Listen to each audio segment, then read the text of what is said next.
I can't say enough about being willing to think about ways of using technology. Technology is through the roof.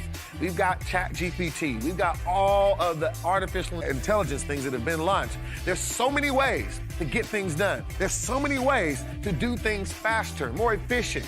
But the key is, how can we choose the right one? How can we know the right thing? How do we know which one to use? There's so many options, and so the winner of the game today is not the one who has access to the thing that can cause them to scale. It's the one who chooses the right thing for their business to make sure that it really helps them to scale.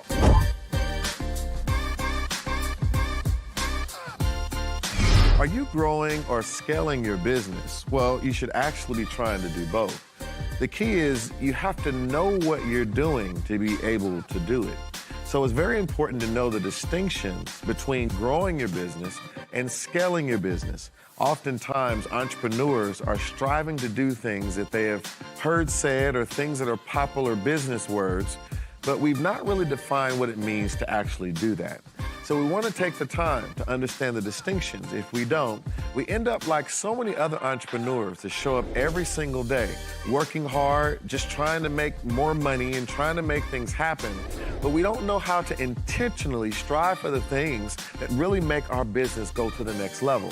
We're going to explore today what it really means to grow our business, and also what does it mean to scale our business. These are two distinct things that any entrepreneur should want to know how to do, but you got to know exactly what it means to do either one. And once you understand that, you can then take strides toward that so you can get the most out of your business. Let's take some time now to understand deeply, what does it really mean to grow your business? All right, I want to talk to you now about 4 different ways that you can begin to grow your business. Now, I'm going to go to the whiteboard here, and I want to explain something to you. These are very, very important things. We think about that we can grow a business through our profits. We can grow a business through our people. We can grow the business through our product. And we can grow the business through our proximity. Now, I want to break down each of these and talk about these a little bit. Now, we think about growing through our profits. Essentially, we want our revenue to go up. So we think about revenue growth, and we think about the fact that basically, I can kind of look at, let me do a kind of an axis here. So if we look at like time, and we look at revenue, this basically means that over time, my revenue begins to grow. So at this point, right, I'm at this point in time, and my revenue is here.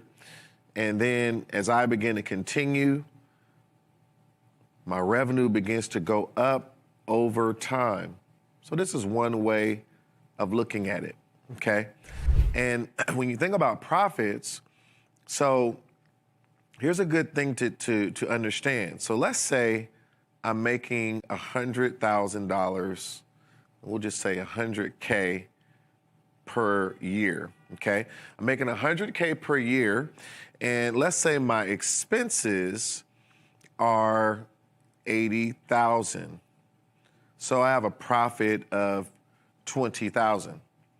So growth could be that now I am actually making, let's say, 150,000 because I've done something to invest more, spend more into my business.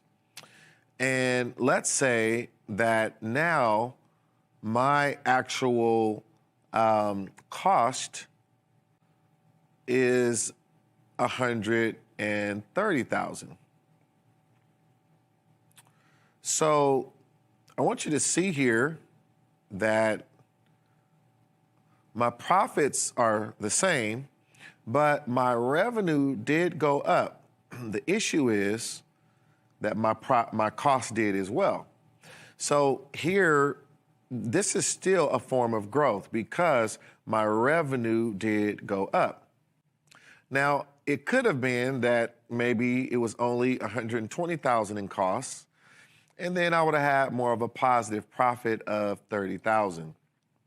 So this is all, different ways of looking at growing where profits are concerned or where revenue is concerned, right? So if you think about it in terms of the relationship between the numbers, sometimes you're making more profit per se, but it could be, I should say, more revenue, but it's related to the exact amount of growth in cost as it is in revenue. So another way of looking at it is, as I mentioned, if I would have had only 120,000 in cost, I would have enjoyed a 30,000 in profit, which would have gave me a growth in profit by $10,000. So this is also a form of looking at growth. One is my revenue went up, but my costs went up by the same. One is my revenue went up, but it was a slightly more than the cost, so there was some growth in my profit. So this is one way of looking at growth. Another way of looking at growth is let's say we have maybe a certain amount of people. We start off, we have 2 people that are working in our company here. Then we go into a situation where we get more people, okay? Now, this whole situation of having more people in your business is definitely going to create new opportunities for your business, right? And when we go from 2 to 4, there is going to be an opportunity to create a greater output, right? But also, right, we'll have a greater output or production, productivity, but also there's going to be a greater expense, right? Because we got to pay for these new workers here, right? We got payroll. So, but this is still seen as growth. I have a team of 2, now I have a team of 4. So this is another form of growth. So what you do with those 4 people will determine if it's actually something that was a profitable growth, right? Because I could get 4 more people and not make any more money, not do anything better that leads to more money or reduction in costs or helps me be faster, do something that benefits a customer that leads to money. So this is again, another way of growing. Another way of growing is, let's say I have this product here, product A. I got another product, product B. And this is really what I use to generate my revenue. So another way of looking at this is now I began to innovate in my business, okay?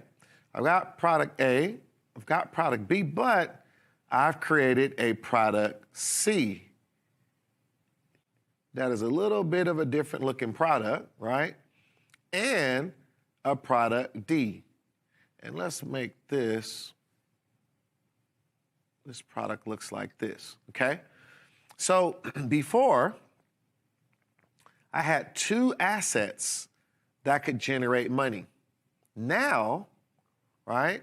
Now, I've got 4 assets that can generate money. So again, we're going from 2 to 4, but we're doing it based on a product line. So I still got to make sure this is a product that people want. I still have to make sure the product sells. I got to do campaigns. I got to do all this other business stuff. But just because I went from 2 to 4 products, my business did grow. So it's important to understand that. My business has officially grown because I've grown from a product perspective. So when we say, I want to grow my business, it's a lot to this. Like, to what extent? How are you growing? What is actually growing, right? Let's look at another one. Another one is to grow in proximity.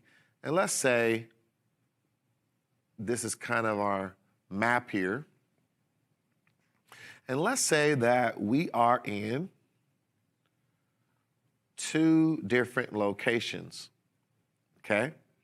So we've got these 2 locations, and in these 2 locations, we are able to make money.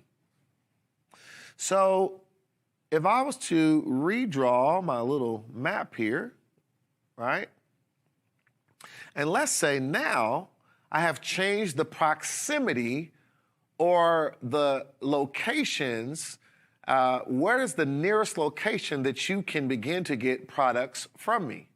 So let's say now I've expanded, and not only do I have those other areas, I've got now 5 different areas that you can come in contact with my business.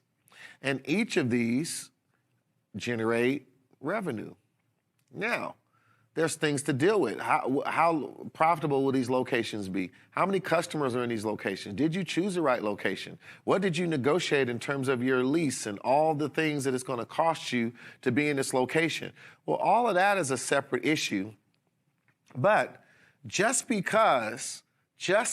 because I have went from 2 locations to 5 locations, and I've expanded the proximity of locations in which you could, impact or be impacted by my products and services, I have grown.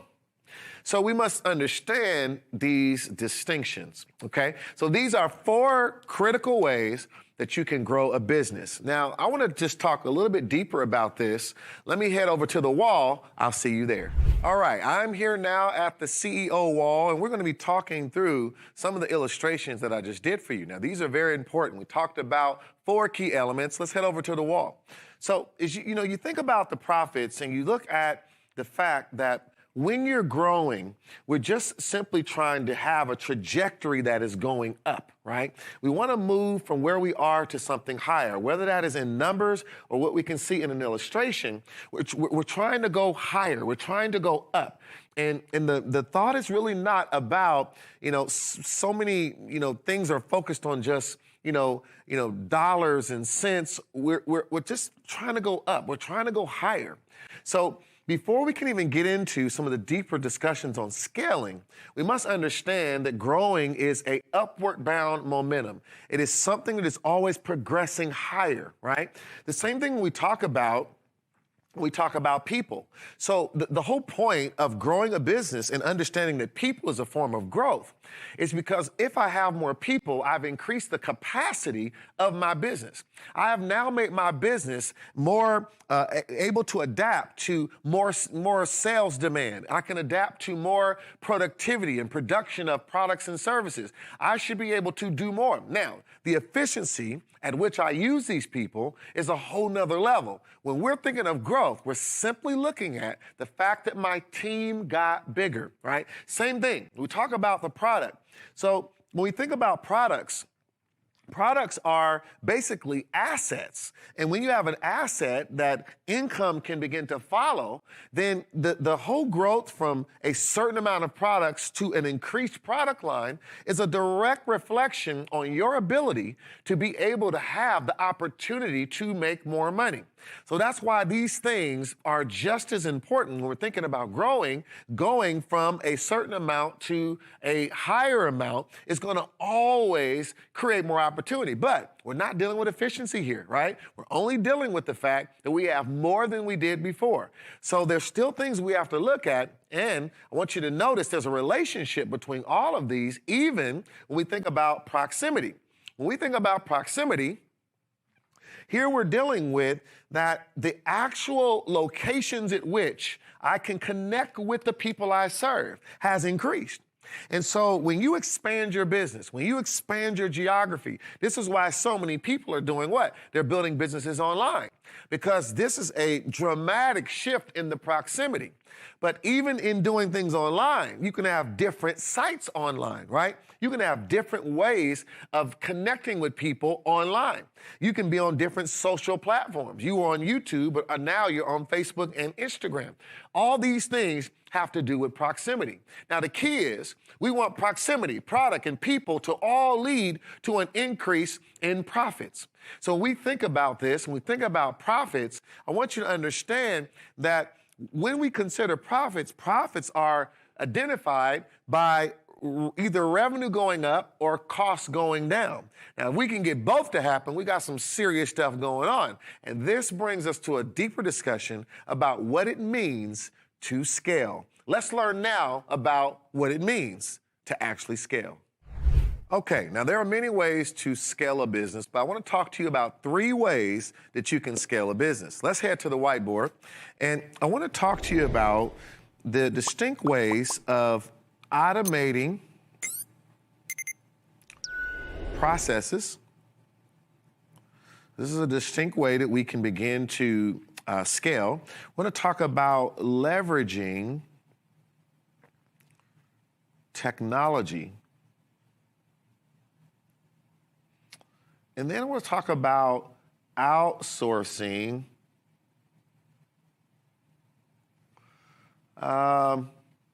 let's say non-essential activities. Okay, so we're going to talk about each of these a little bit. Now, when you think about automating processes, I want you to think about the fact that business is really a container of processes. We have all these processes, and inside of these processes, we have different operations. Now, when we do things in operations that improve a process, it makes an impact on the business. So we want to understand how we can begin to do things that allow us to actually create that type of effect, where now we're actually seeing a scaling impact. Now, when we think about scaling, though, we're going to come right back to this whiteboard. I want to show you a difference. When we think about growth, okay, we think about growth, we think about if we had like a bar chart of growth, we see this trajectory, right, where we're just continually moving up. And you can see this trajectory of growth, let's say. Let me use a different color here.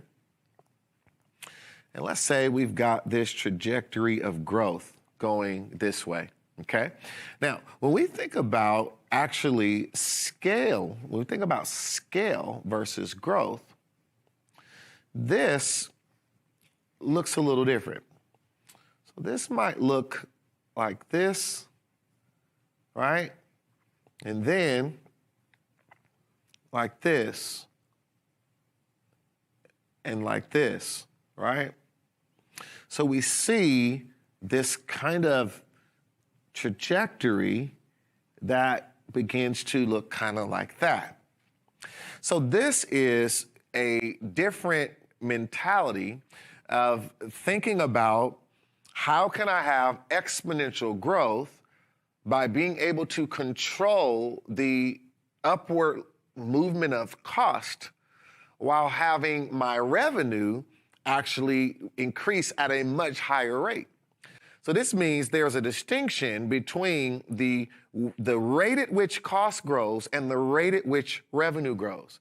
So this means to scale, I have to find a way that allows me to create that type of experience. Now, with this backdrop in mind, let's go back to what we were talking about.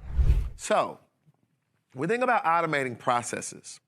So if I have a situation where I have, let's say, a worker here, and this worker here is able to produce 10 of this particular product, okay?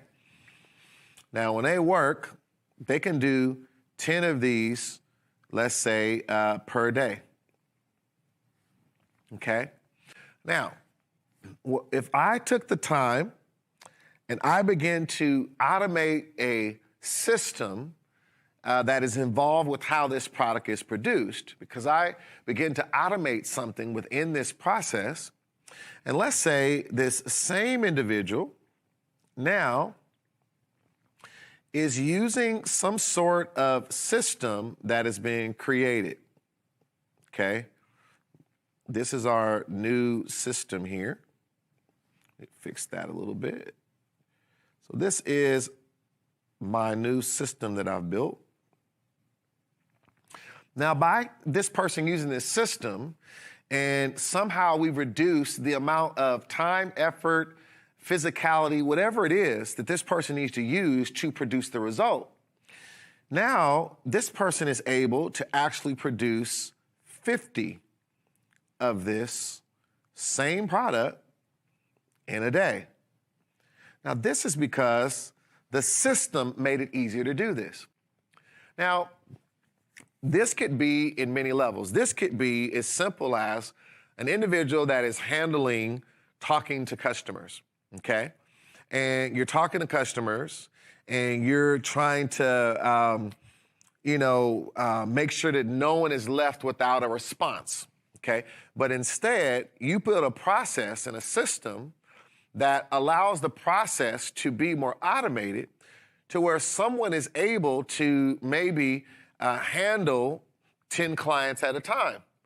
So now I've put something in place where an individual is not having to stop. So for example, let's say they're using a chat feature now to respond. So when people are starting to interact, they can chat with several people at the same time versus a one-on-one call or something where I have to be my face and I'm actually looking, interacting. I can be typing several things just like you're on your phone and you're texting a lot of different people.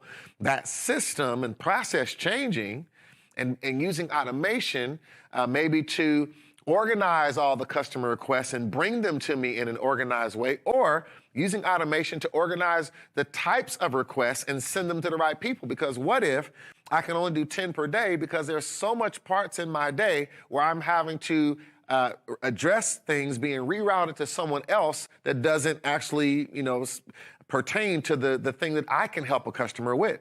Well, if I got a new process that sorts all that out, and I really get to spend most of my time focusing on the things that I really need to do, the people I really need to talk to, then I'll be able to service more and get more done of the thing that I'm actually built to do. So this is a great example of automating process. Now, kind of related to this is looking at technology. So let's look at leveraging technology. So when you have technology, and let's say that we are able now to use a specific technology. And let's say, actually, I want to do a different example. Let's say that now we have been able to put some things in the cloud. Now, there's all sorts of information that is moving around our business. And everyone, right? So in times past, maybe everyone here in the business, all of these individuals all across the company, right? They're sending things, right? Someone's sending information to this person, then to this person, then this person to this person, then this person to this person, right? And all of this traffic is being created, and multiply that by 20, 50, 100 people. And we've got to make sure everybody gets the information. We got to make sure everyone gets what they need. But by moving things into the cloud where everyone who is interacting with this document, all of them are updating the same thing in real time. So there's no movement needed. We have just created leverage where everyone's ability to know exactly what to do and how to do it is allowing them to collapse time. Because where it would have taken several emails, several meetings, people are literally able to go at any time on demand and understand what is going on so that they can make real decisions that advance the business. So this is a way of using technology, again, to create scale. So if I didn't have this type of thing, and now I've got this team and this army of people, now I get something that allows a smaller team to be more effective.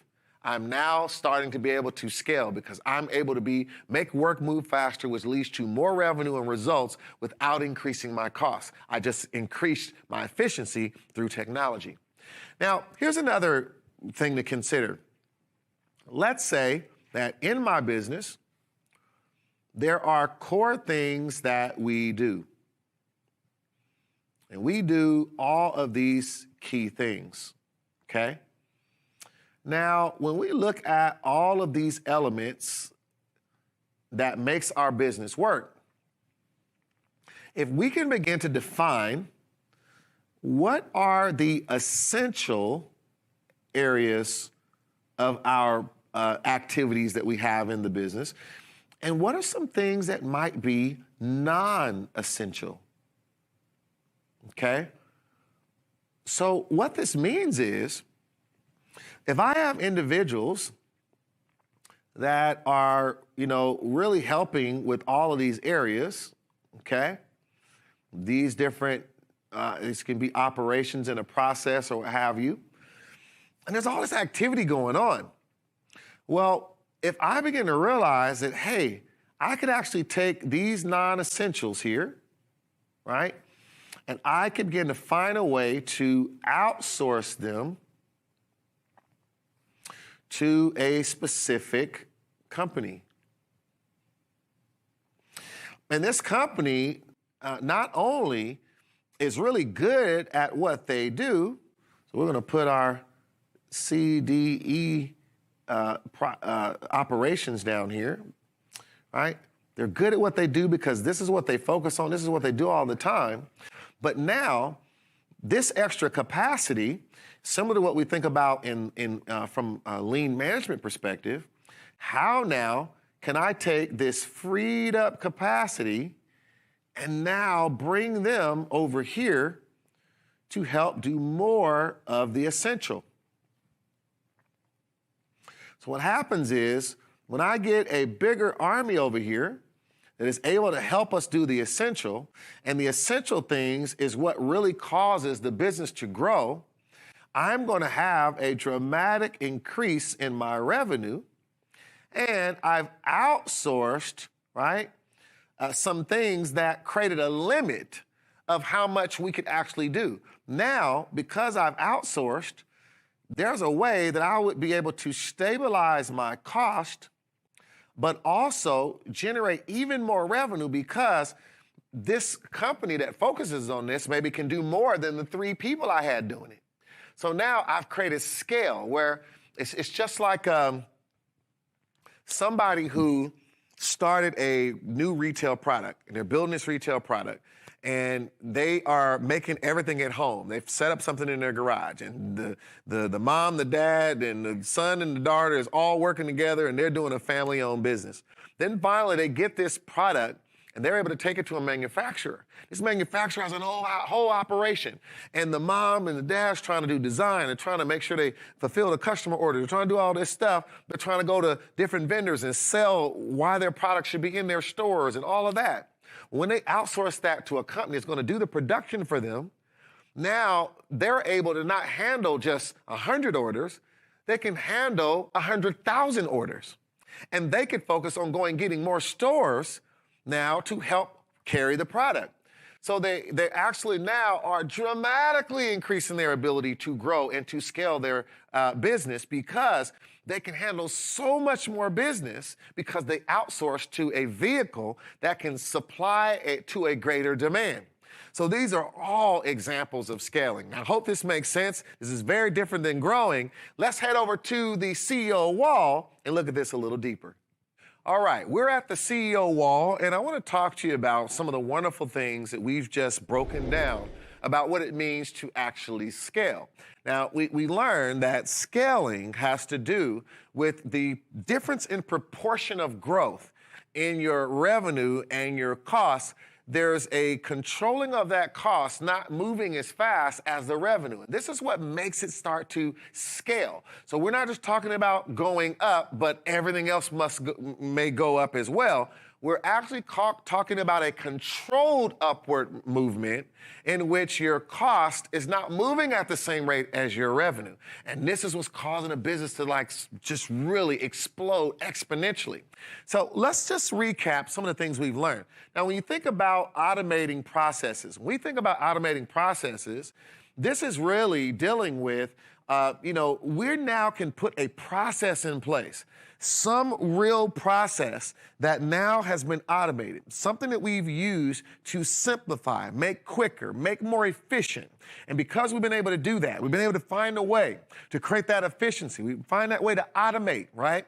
Where we're now trying to reduce the need for human capital, the need for human attention, the human being, right? How can we get a equipment or a machine or something now that is separate from the people that we manage to do the thing?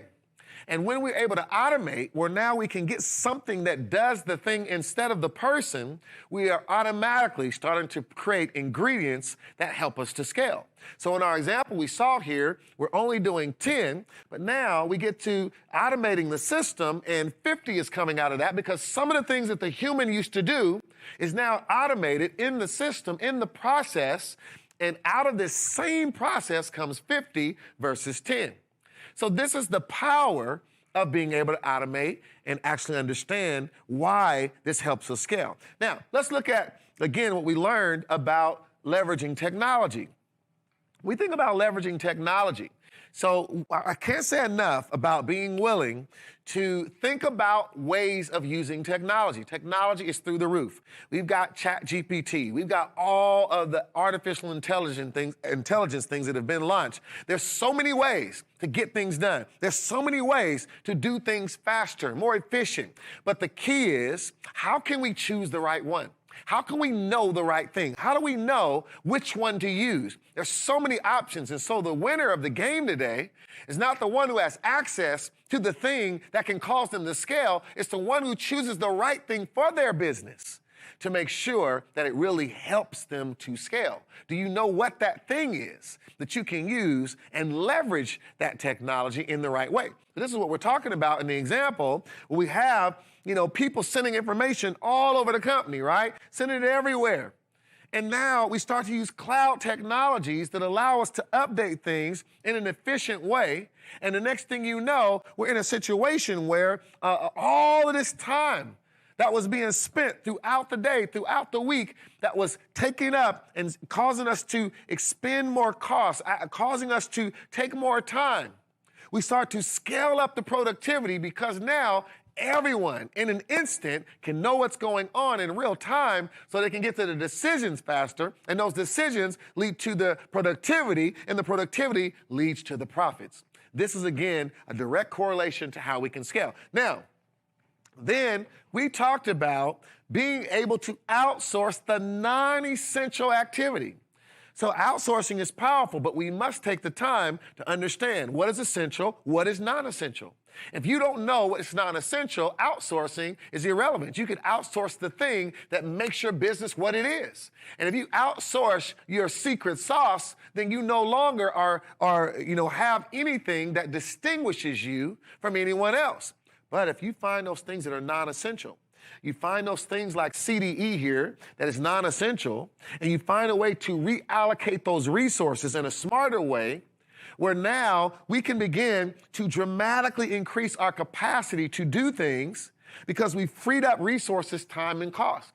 Now, you can reallocate those resources, or you might disband these particular jobs, and now you're able to focus in on what you do best. Or you might use these resources to start another product line or do something, some form of expansion. So this, again, is another example of how we want to use all of these elements to be able to create scale. Now, I want to give you just some final thoughts about growing versus scaling. So as you can see, growing and scaling is two distinct things. Now, you must know it's very important to focus on growing. We all want to grow. We want to grow our revenue. We want to grow our profits. We want to grow our team. We want to expand, where our businesses are operating. We want to have more products. But we also want to get to the point within our business. We are now starting to think about how to scale. Scaling is a deeper conversation. This is where a lot of the things that I've learned about lean management become so important, because we learn how to really hone in on the things that really are the value points of your business and trim off all the waste and fat. We can trim that off by understanding what waste is first, and then also by automating, by using technology, by outsourcing, and even the things that are valuable to your business, but you can still do them in a more valuable way. So we want to understand that. So you don't want to just be operating your business. Don't just be doing stuff, right? Showing up to work and just hoping you make money. Think very clearly about what you're trying to grow.